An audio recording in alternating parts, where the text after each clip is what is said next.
Assalamualaikum warahmatullahi wabarakatuh. Hamdan wa syukran lillah, la hawla wa la quwata illa billah. Oke, bagaimana kabar anak-anakku sekalian yang soleh dan solehah?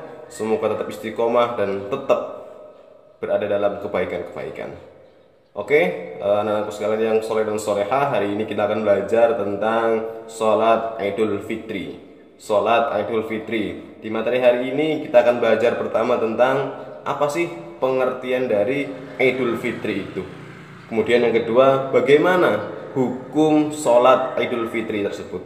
Kemudian selanjutnya adalah bagaimana amalan-amalan disunahkan Rasulullah sebelum kita melaksanakan sholat Idul Fitri. Kemudian selanjutnya, kapan waktu dan tempat yang terbaik untuk melaksanakan sholat Idul Fitri. Kemudian selanjutnya ada tata cara sholat Idul Fitri dan tata cara tentang bagaimana berkhutbahnya setelah sholat Idul Fitri. Nah, hari ini kita akan bahas materi-materi tersebut dengan baik dan benar. Maka silakan disimak dengan baik dan benar. Anakku yang soleh dan solehah, yang pertama kita akan bahas tentang pengertian Idul Fitri tersebut.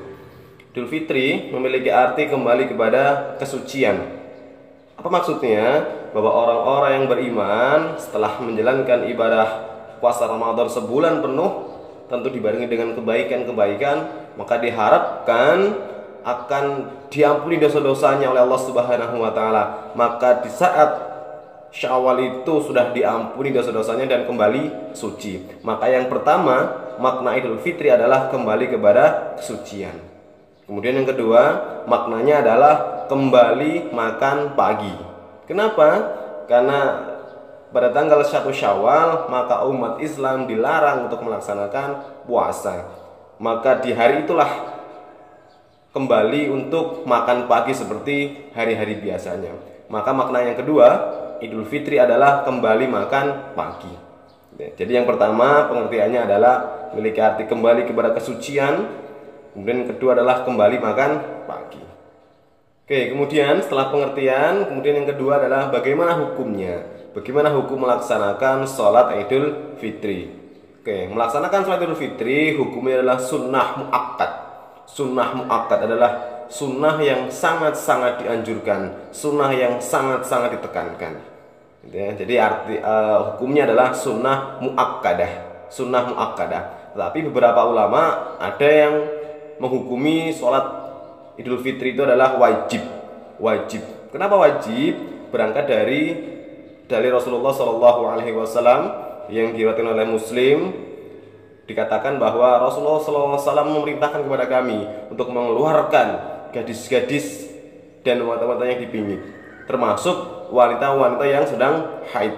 Maka disuruh untuk berkumpul di dalam lapangan untuk menyaksikan sholat Idul Fitri. Jadi beberapa ulama mengatakan itulah hukumnya wajib melaksanakan sholat Idul Fitri. Tapi secara umum bahwa hukum melaksanakan sholat Idul Fitri adalah sunnah muakkadah, artinya sunnah yang sangat ditekankan oleh Rasulullah SAW. Kemudian anak-anakku yang soleh dan solehah, yang selanjutnya adalah apa saja amalan-amalan yang disunahkan Rasulullah ketika hendak melaksanakan sholat Idul Fitri. Yang pertama yang disunahkan adalah makan terlebih dahulu sebelum melaksanakan sholat Idul Fitri. Karena di hari 1 Syawal itulah dilarang untuk berpuasa, maka hendaknya sebelum melaksanakan sholat Idul Fitri disunahkan terlebih dahulu untuk makan atau minum, walaupun itu hanya sedikit. Kemudian yang kedua adalah memakai pakaian dan wangi-wangian. Jadi memakai pakaian yang terbaik.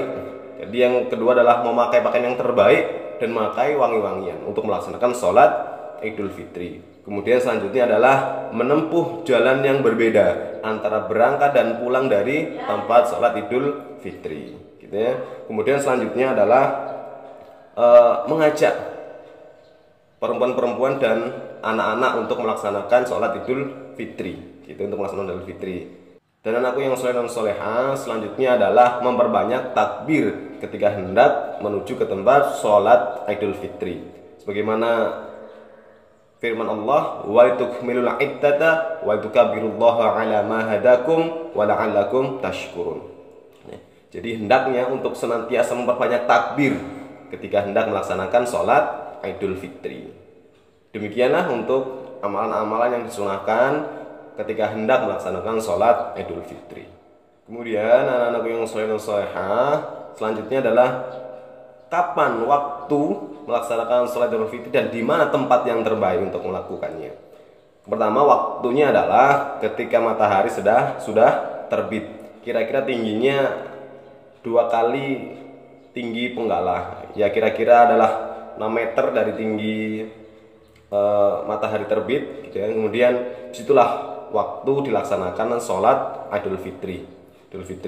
Kemudian waktu yang terbaik atau tempat yang terbaik adalah di tempat yang lapang, di lapangan atau di tempat yang lapang, yang luas.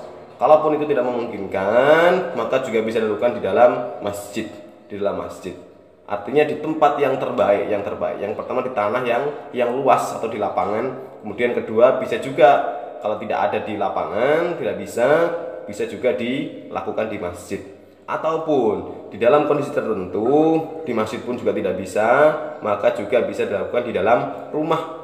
Seperti halnya di tahun kemarin ini untuk melaksanakan sholat Idul Fitri, karena juga dilarang untuk berjamaah di lapangan karena kondisi pandemi seperti ini, maka boleh juga dilakukan di dalam rumah dengan keluarganya masing-masing. Anak-anakku yang sholeh dan sholehah, selanjutnya adalah bagaimana tata cara melaksanakan sholat Idul Fitri.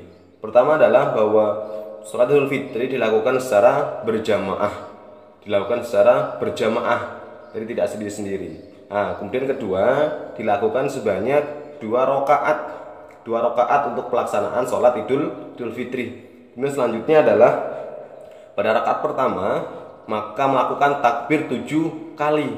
Ini takbir kedua atau rakaat kedua dilakukan takbir sebanyak 5 kali. Kemudian pertanyaannya adalah apakah takbir 7 kali itu di rakaat pertama termasuk takbiratul ihram atau bukan? Maka jawabannya adalah berbeda pendapat. Tapi pendapat yang diambil oleh Muhammadiyah adalah bahwa takbir 7 itu di rakaat pertama bukan termasuk takbiratul ihram. Maka kalau digabung dengan takbiratul ihram jumlahnya sebanyak 8 takbir. Ada 7 takbir tambahan, kemudian 1 takbiratul ihram. Termasuk juga di rakaat kedua. Di rakaat kedua melakukan 5 kali takbir. Tidak termasuk takbir yang dari sujud kemudian ke rakaat setelahnya. Kemudian selanjutnya pelaksanaan sholat Idul Fitri dilakukan sebelum khutbah Idul Fitri. Jadi berbeda dengan sholat Jumat. Kalau sholat Jumat khutbah terlebih dahulu baru sholat, tetapi kalau Idul Fitri sholat dulu baru melakukan khutbah Idul Fitri. Kemudian tidak lupa bahwa pelaksanaan sholat Idul Fitri tidak didahului oleh azan dan iqomat. Berbeda dengan sholat biasa, sholat 5 wajib yang didahului oleh azan dan iqomah, maka sholat Idul Fitri tidak didahului oleh azan dan iqomah. Kemudian yang terakhir adalah khutbah Idul Fitri. Khutbah ini dilakukan setelah selesai melakukan sholat Idul Fitri. Nah, kemudian khutbah ini dilakukan hanya 1 kali khutbah.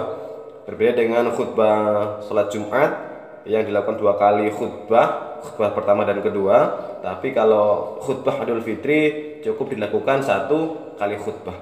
Di dalam khutbah tersebut disunahkan untuk memperbanyak takbir untuk mengagungkan Allah Subhanahu wa Ta'ala. Kemudian seperti biasa bahwa di akhir khutbahnya Rasulullah itu berdoa mengangkat tangannya, mengisyaratkan satu jari atau telunjuknya menghadapkan kepada Allah ke atas, gitu ya. Itu diakhiri dengan doa.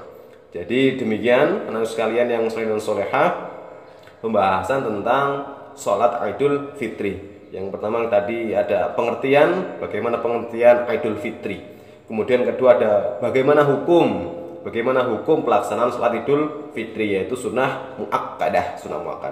Kemudian selanjutnya yang ketiga ada amalan-amalan yang disunahkan yang dilakukan sebelum melaksanakan sholat Idul Fitri. Kemudian selanjutnya ada waktu. Tadi ada waktu dan tempat yang terbaik untuk melakukan sholat Idul Fitri. Selanjutnya ada tadi tata cara tata cara pelaksanaan sholat Idul Fitri.